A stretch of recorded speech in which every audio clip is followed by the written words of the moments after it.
and things that takes too long nowadays, T plus 2, T plus 3, and then the multiple layers that can be easily integrated. So what are challenges?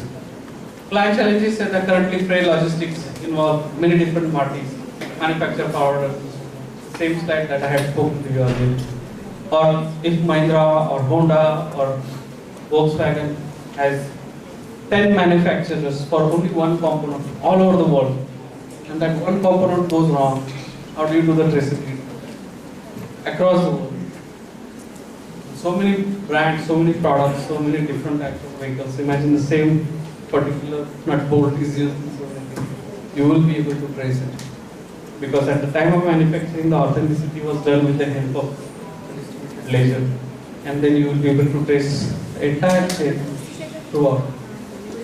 And that's the simplest use case of all. What are the objectives? You want to unify the supply chain. There are too many disparate and spread out supply system, SAPs and Oracles of the world. What does it bring? What solution gives transparency, accuracy, and it ensures reduced cost of business. One of the most critical things is reduced cost of business. That one container will require 300-400 pages, 5-6 documents from here, container 5-6 documents, approval, insurance guy will have 5-6 documents, and the same chain again on the other side. And then you will back and forth do a lot of it takes a waste. So with the help of this distributed ledger, you will integrate all of them. Okay, I will go to supply chain logistics use case again, the shipping industry, inventory planning, shipping information location. Imagine you are Maersk, the shipping container company, and you have 10,000 containers all over the world. At any given point, you would like to know what are the status of all these inventories.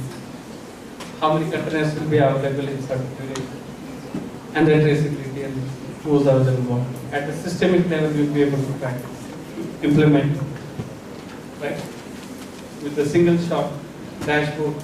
Like you guys crunch spreadsheets, right? Excel, good old Excel. Run pivot tables and you crunch the data and you put things in, you summarize them, you take averages, you take whatnot, and then you publish that stat. That is what? Data analytics. And little advanced version of it, management information system. And a bit more advanced version of it is industry tools like deep learning, machine learning, that kind of thing that can easily generate those dashboards. If you have integrated all these databases, if the spreadsheets are coming automatically, you can integrate it and publish those databases or dashboards easily. The same manner blockchain will be able to do it, provided you program it that way. It's not going to. It's not a one-shot solution. Ek baar maar diya sab ghayal ho gaye. Nothing like that. You will have to define it, but data will be accessible at a very easily to all the concerned parties. Letter of credit. We have did Sohail speak about it? Letter of credit. Very simple thing. As I said, I'm exporting something, and you need to know my credibility, my authenticity, my willingness to pay, my overall credibility in a sense. The letter of credit. 1 lakh rupees of oranges. I go out to the bank and take a letter of credit and show that thing. It has to be authenticated, right? I cannot just make it a fake one. Or it becomes a Bank of Baroda. What bank was that? Punjab. Punjab Finance, sorry. Baroda had another form. So that letter of credit and that traceability kind of thing. Now imagine there are so many banks, hundreds and hundreds of banks in each region.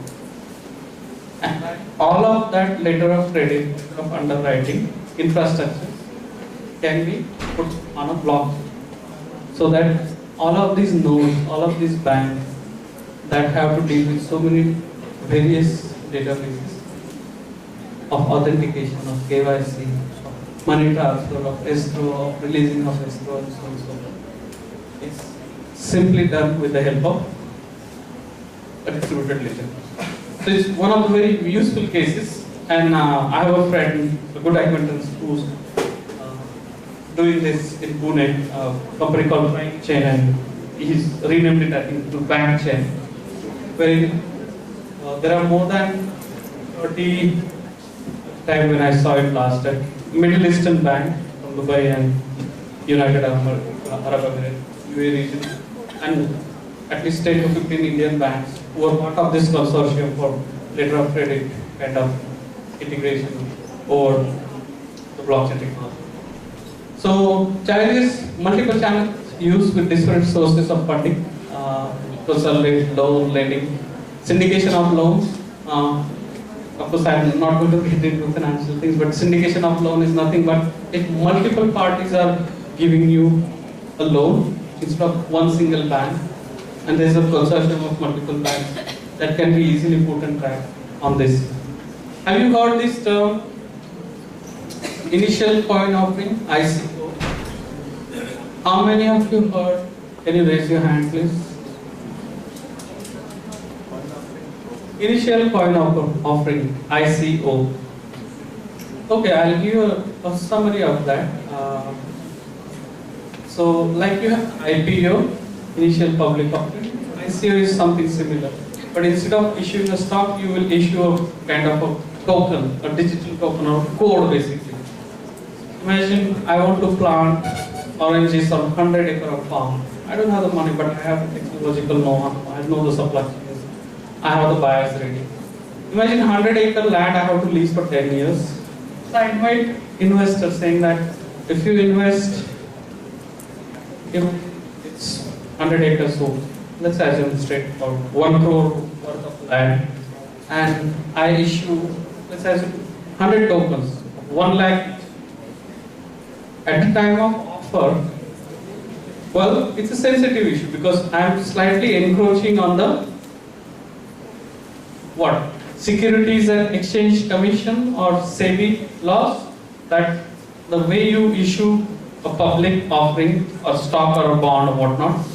I'm also doing something similar, but the entire life chain of my ICO, initial coin offering, that I have created for 1 crore, 1 lakh rupee each per coin.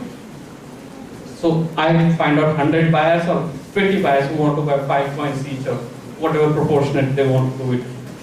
Now that coin, when you bought it, 1 lakh rupees, right? Initial coin offering, just like IPO, first day of the stock you will have X amount. The first day of the transaction or the signing up, initial coin offering, I will have 1 token for 100-acre planting of oranges on 100 acre, 1 crore was the land cost, and I just made a simple case. It could be much more complicated.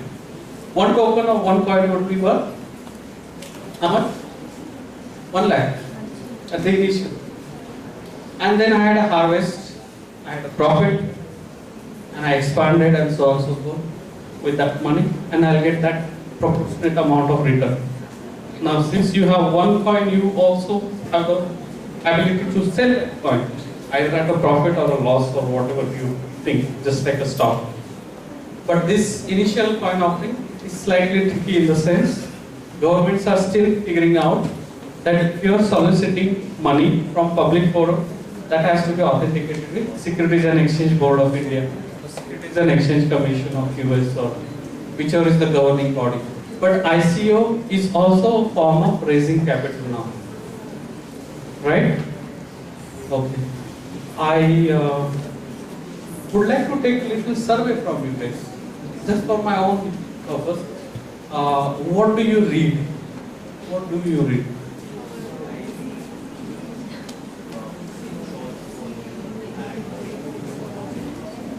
What?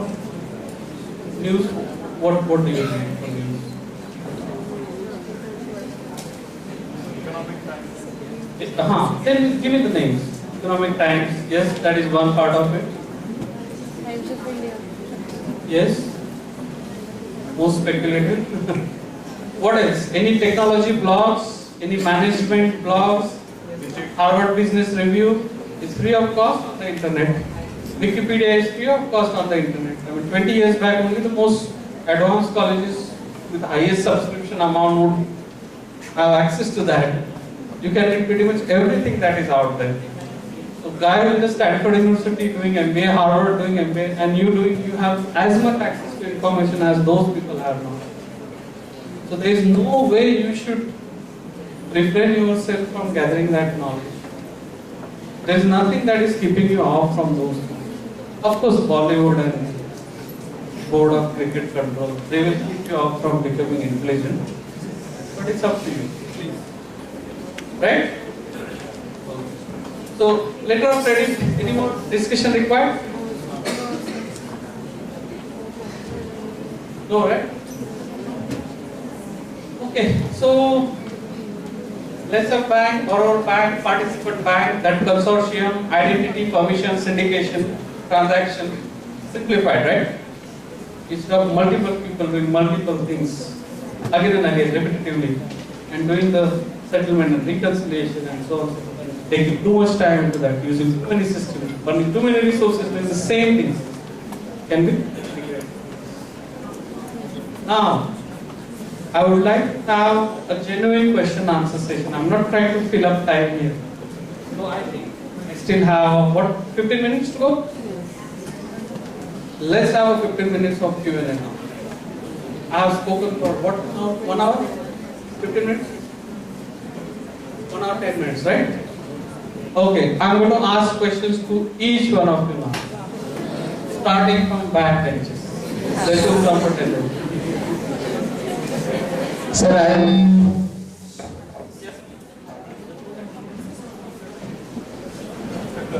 I have a question. Please.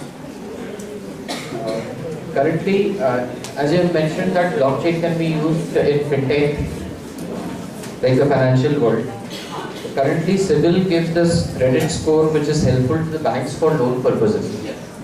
So, whether there is a default on any person, etc., that CIBIL takes care for the banks. Now, we are talking of blockchain and we are talking of blockchain technology for this purpose as well. We just like to know that how this works. Secondly, if we are talking of CIBIL and if we are talking of blockchain in there, then do we want all the banks to come on the same platform? Very valid question. The only concern would be privacy, and the concern would be the regulators asking you, are you going to monitor pretty much everything?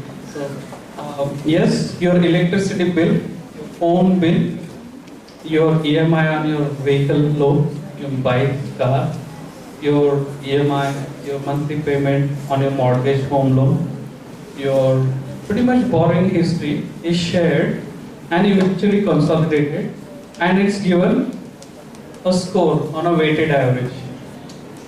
Guys, all of you know weighted average? Yes. Okay, thank you. So that score is CIBIL score, right? So you're just tell your credit worthiness, how much you are likely to pay off or how much you're likely to default and so on and so forth. So you can be given customized products, and it kind of monitors things for entities that may not directly know you. Now imagine you are applying for a small loan for a small scale loan for a corporate social responsibility, like a sewing machine for a lady who wants to start a sewing class or want to just stitch some garments for women's material and stuff like that. Now if I'm in Bangalore and want to finance that person, how would I know that person? Unless I know them personally, or a banker knows them personally. The other way is to check for the CIBIL score and so on. So yes, certain use cases are a little tricky because it will be too much of a privacy violation and stuff. But yes, it is possible. But you don't need to have all those people, because you will collect your data from electrical utilities. Nagpur is different, from Mumbai is different, Pune is different, Nasik is different. Then from mobile phone, couple of players in the market. For home loans, couple of players, and then. So we talk about transfer, can't they have walls? For this particular thing is concerned, like there is a banking ecosystem. And this banking ecosystem is working on that platform. Just like simple, I just cannot see your credit score on it. Yeah. Similarly, if there is a wall, then normal outsider will not be able to see. Only a banker will be able to see. Yeah. But what is the authenticity that banker doesn't have a malicious intent? You know, the banker doesn't have a malicious intent. Why do you assume that private person could have bad intent and not the banker? Then they are checking all our scores directly.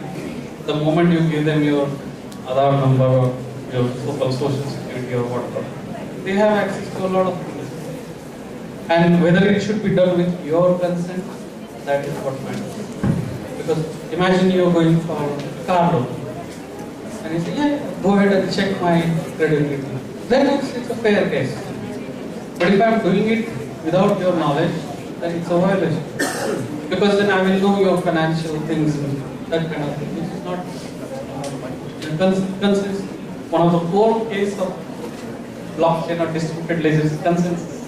We reach a consensus. You agree with it, I agree with it, all the consortium agrees, all the supply chain agrees, the container company agrees it, the code agrees it, the approver, the regulators, shipping people. That's a consensus mechanism. In that case, blockchain is not a near reality for at least for this particular. Depends on the use cases. Depends on the use case. Supply chain is a prime use case. Money transfer is a use case. Easily attainable. Stock exchanges, all the settlement, easily doable. Few brokerages. Why do I need a brokerage to buy? They are halfway in between. How do you buy a home now? You can go on housing.com and book a home, or you can go to a builder, you can go to a broker if you don't know the city and so on. There are layers, but you can directly do it also. That's what I'm saying. Oh, by the way, housing titles, land titles is one of the most crucial case for blockchain, because nothing is more critical and crucial and as wide, pervasive, deep impact as much as on land titles, property titles, your flat titles and so on. That is the most, and it's not going to be used everywhere.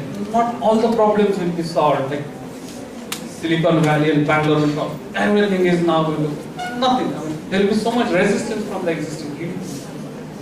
Banks resisted heavily in coming on the internet. They were not sure if hacking will happen. Even senior citizens get robbed, random guy calls, changes their PIN, accesses whatnot, copies the magnetic chips on your ATM, and those concerns will be there. A little bit of literacy on digital literacy will be required from all consenting parties to be part of it. And that happens as the society moves. Yes, sir. Vichar, sir, your question. Yeah, I just wanted to ask, when we talk about, say, the participants in the entire supply chain, are they privy to all information that is there in the blockchain? On a need to know basis only. On a need to know basis only. If I sold something to you, you need to know that. I need to know that. Obviously. Your competitor doesn't need to know that. So they will not have access to it. The data may be reflected on multiple things. No. I'm only talking about those people who are involved in the entire supply chain. Yes. For a particular product. Suppose if I want to ship some product from Nagpur to New York. Yeah. So I have a customer that is located in New York, Yeah. and since I am going to provide the product, all the parties, including the port trusts, are they privy to all sorts of information? Yes. Yes. But With your then, consent. is it not a security issue if they With are? your consent. With your consent. Now imagine you sent a container with your products. I can read who's sending that container at that container port. I can ask one of those guys to find that information.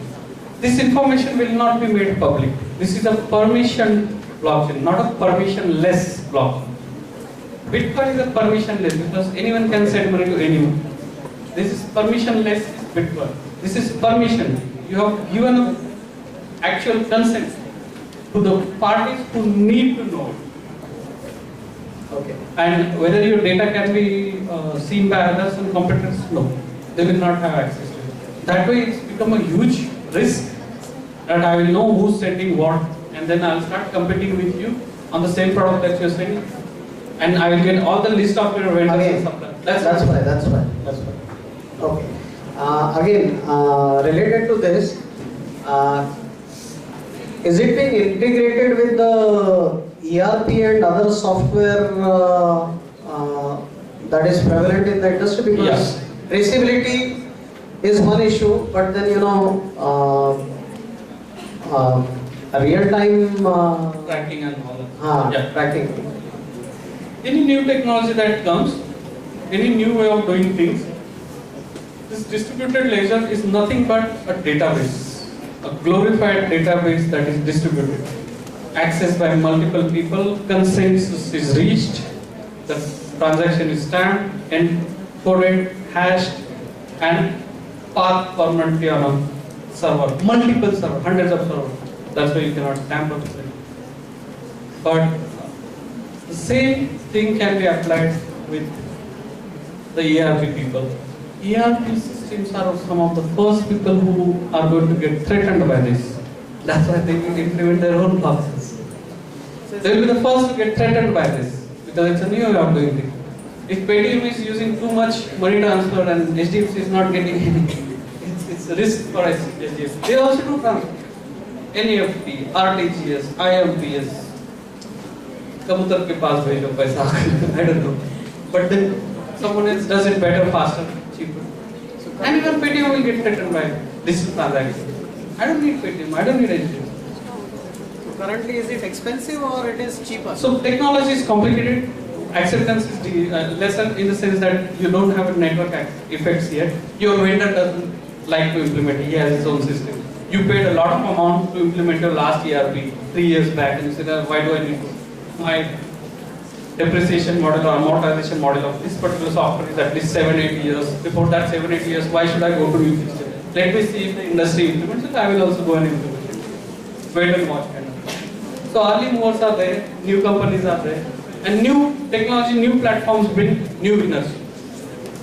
The simplest example to give you, Skype is messenger and stuff, was there on desktop, and it was there even before WhatsApp came into being on mobile platform. Skype is not a winner on mobile platform. WhatsApp is, Viber is, WeChat is, and many other platforms. But Google tried it, they are successful. Google Talk was very successful. Browser based and that sort of stuff. And Google Pay is now trying something different. So newer platforms bring newer winners, newer challenges, newer technologies. Historically, legacy applications are too deeply involved and entrenched with the existing ecosystem. So they don't have much of an incentive to innovate, and that's why they get left behind. And that's why new winners emerge. That has always been the case. Okay, please. Hello sir, good afternoon. Sir, after having a basic understanding of what blockchain technology is about and understanding when and where we can implement or we should implement this, I'm really curious to know that what role as an MBA graduate we play in the system. Even I don't know that. I'm an MBA graduate. No, I'm just on a more serious note, I think since we are not technology people, we are programmers, we know use cases, we know the domain side of it. So you might have human resources oriented KYC kind of thing for on blockchain, or a supply chain, or a operations management people will have a different way of doing things, or marketing will have something different. So I'm being aware of this technology, how it works. You know, I had brought these slides, very simple slides. They are just talk about the basics of how a blockchain happens. One transaction attached to another block, that block is attached to another earlier block, and so on and so forth, and hashed and stored, immutable, so on and so forth. Consensus, why it is better, greater, more important, efficient, how it happens, what is the workflow, why these 5 conditions have to be met, unless you require a blockchain, or else you can do away with your existing system. Network architecture versus P2P network, like what Sohail spoke about. BitTorrent, you could download music and stuff. It was not coming from some another server, it was coming from some nearby laptop or nearby system that you had. It was peer to peer things, that kind of thing. So again, Merkle hash and stuff like that. So what MBAs need to know, at least a primary and a secondary level of idea how this technology happens. I genuinely feel as we move forward, as the economy gets more digital transformation, you will need skills that are a bit more technical if you want to get into this. To be aware technologically how things happen. Little bit of programming awareness. I mean, little bit of different kind of awareness, because third and fourth standard children are using Excel spreadsheet and PowerPoint now. We will need to know more advanced video editing and data analytics and advanced data analytics or business intelligence, business objects and so on, that kind of technology. In a similar manner, if you want to eventually go into these industries deeper, even lawyers, smart contract lawyers need to know that, because I have an inheritance. Imagine at the age of 18, my nephews should get this much amount. After they meet this condition, 10th standard they passed with flying colors, 12th, and I wrote a contract. Those conditions can be done smart contract. That sort of stuff. You're aware of these things, right? Merkle tree and stuff that basics. This was crucial actually to get an idea about. This is not a technical thing, just a conceptual framework kind of thing, how this thing happens. So as I said, like 3 years back, how long you guys had the Gmail account? 2 years, 3 years, 5 years? All the emails are there, right? Imagine they were not editable or deletable, just a permanent transaction kind of stuff. That's sort of some of the ways things are done: proof of work, proof of stake, proof of elapsed time, predefine and auto-executive contract, party, you meet certain conditions. Basic platform, layers, use cases, so many industries, trade, exhibition, cross-border payment, supply chain, syndicated. Cross-border payments is what Bitcoin did first and foremost.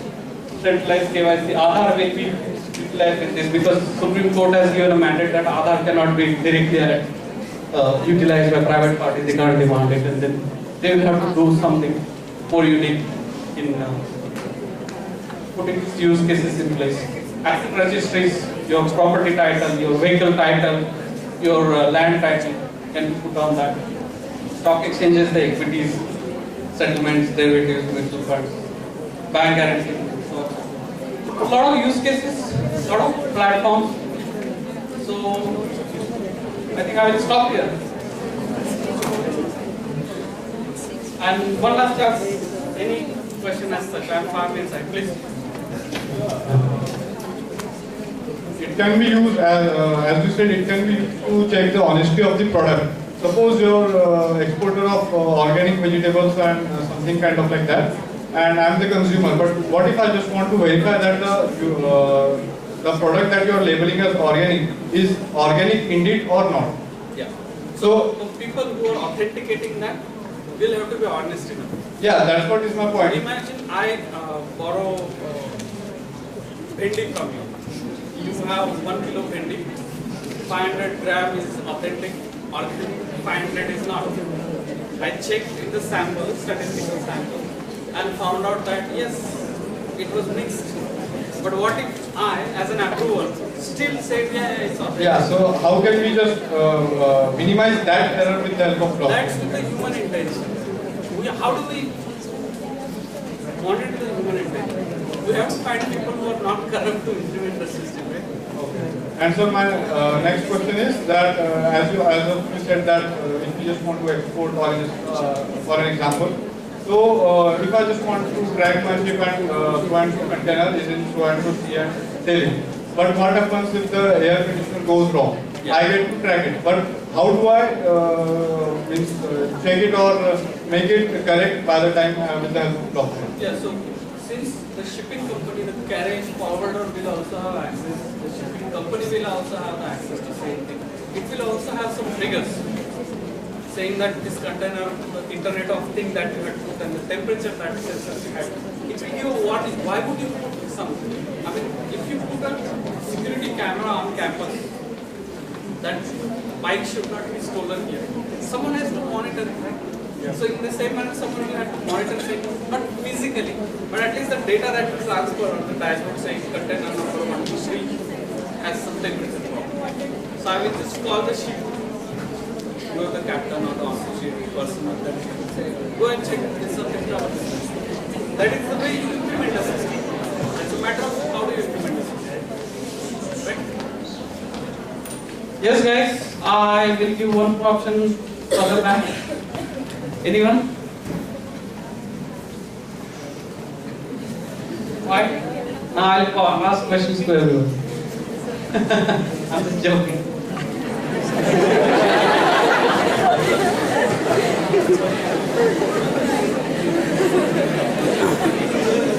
Yes. Don't hesitate. Come on. I mean, you can clarify things so easily. I mean, you can check things on the blogs also, but. If blockchain, technology of blockchain is so productive, why is government and governing bodies are so resistant to have or embrace these technologies? I'm talking vis-a-vis cryptocurrency, because recently there was a particular thing, a journalist asked the RBI governor about like that, why are you not embracing these kind of things? So he said, you do it, but do it on your own risk. Because a lot of criminal intent behind this Hawala money transfer that can be done. That is the simplest reason. Government cannot transact or monitor who's sending what, where the money is coming and going. Anti-money laundering, KYC conduct thing. Then that's a risk to any nation, right? I mean, what if someone sends 1,000 crore to start some dangerous campaign in this country, warfare? That is one of the reasons. But it's a simple reason the government doesn't ban it either. It's like I give you a pen, 50 rupee pen, I give the same example. The pen becomes very popular. It becomes very like people start buying it for 100 rupees. It becomes speculation that if you use this pen, all the things happen very easily to you, all the contracts are signed. And people start buying that pen at 1,000 rupees. Now you will just speculate and say, I don't need to use this pen for writing or something. I can just get 1,000 rupees. Someone will sell 1,000 rupees, I can sell it for 1,100 rupees. So that pen has no purpose anymore. It just becomes a speculative instrument. So you will sell that pen for 100 rupees or 1,100 rupees, whatever. It's not my fault, it's not Reserve Bank. Reserve Bank cannot ban stupidity because if they increase the problem.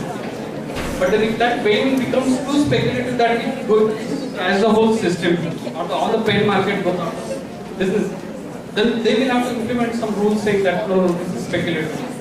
This is highly speculative. There is no intrinsic value, it's just 50 rupees or a There's no intrinsic value. How do you do it? Then rationality prevails, and that's how the Bitcoin price goes up and down.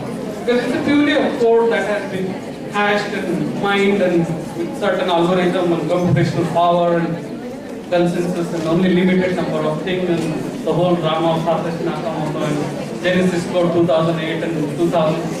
I think what 2120 they will stop and things will become fragmented and the price of each Bitcoin goes up. That's speculation. Just to avoid that. Right guys? Yes. Yes. Well, thank you so much for your time.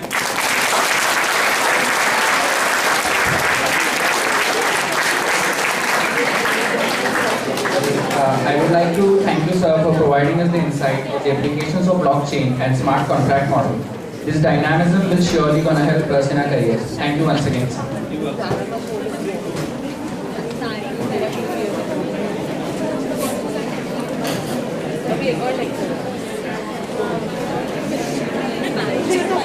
Lots of books on the internet. If you can, just go on YouTube and check this guy Siraj Rawal. He talks a lot about Bitcoin and blockchain, distributed ledger technology. But a couple of books. There is a white page on Bitcoin itself, written in 2008. It's in PDF form. You can search it on Google. Just read it. It will talk all about the Merkle tree, hashing, SHA-256, and how these things happen. All the books. Internet is full of, but too much material is confusing. But go with the right sources. Read the white paper published first on Bitcoin. Then Ethereum had a similar paper written by Vitalik Buterin, very young guy, 18 years old, dropped out of college. 10 times smarter than Facebook guy, but he will, but go through the official books. There is one more guy, Andreas Angelopoulos. He has written a book on decentralized and trusted data. So I'll actually email. I will email some kind of 5-6 links that I can use YouTube. Reduce volume, reduce clicks, increase it.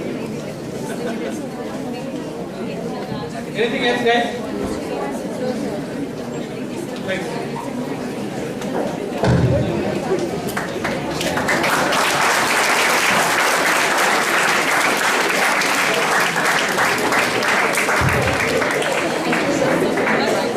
It is an immense pleasure to introduce to you our last speaker of the day, Mr. Abhijit Nayak, who is currently working as Executive Director in Morgan Stanley, Bangalore since 2016.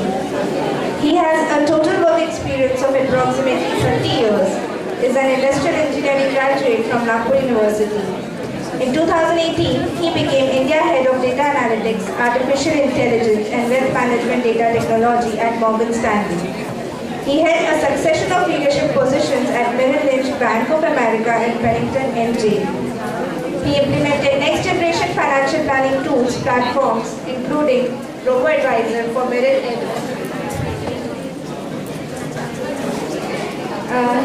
He is an alumni of our institute, and I would request Dr. Chandan Vachure sir to kindly felicitate Abhijit sir with a memento.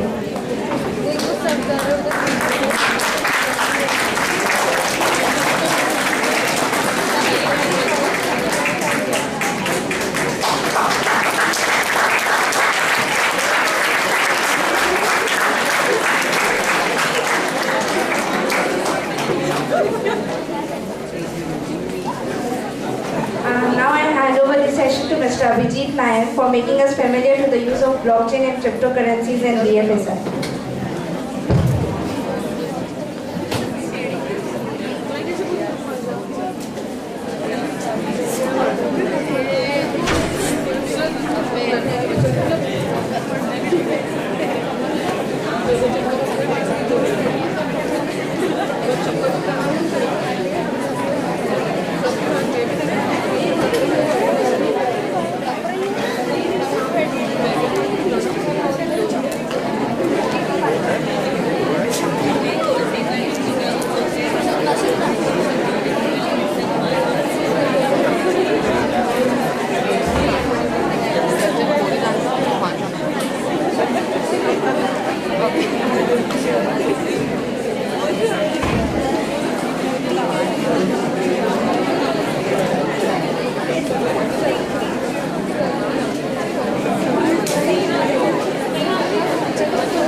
That's what you live.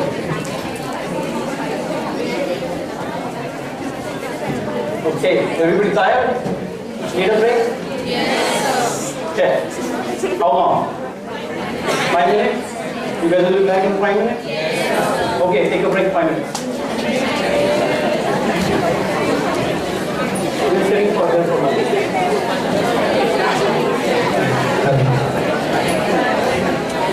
Second break.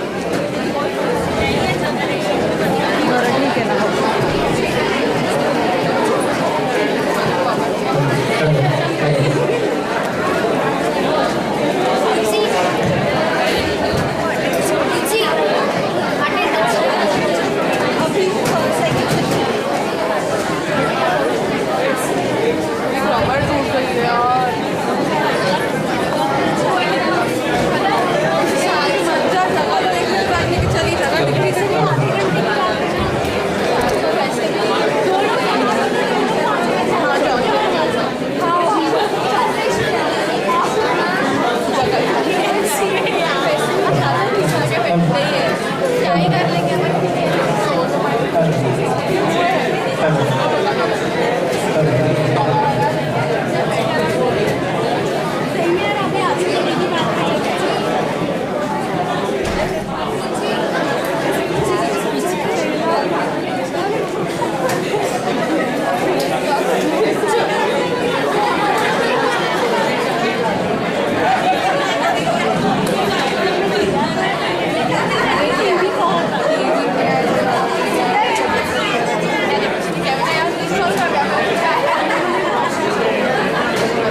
Charge को भी कर दिया तो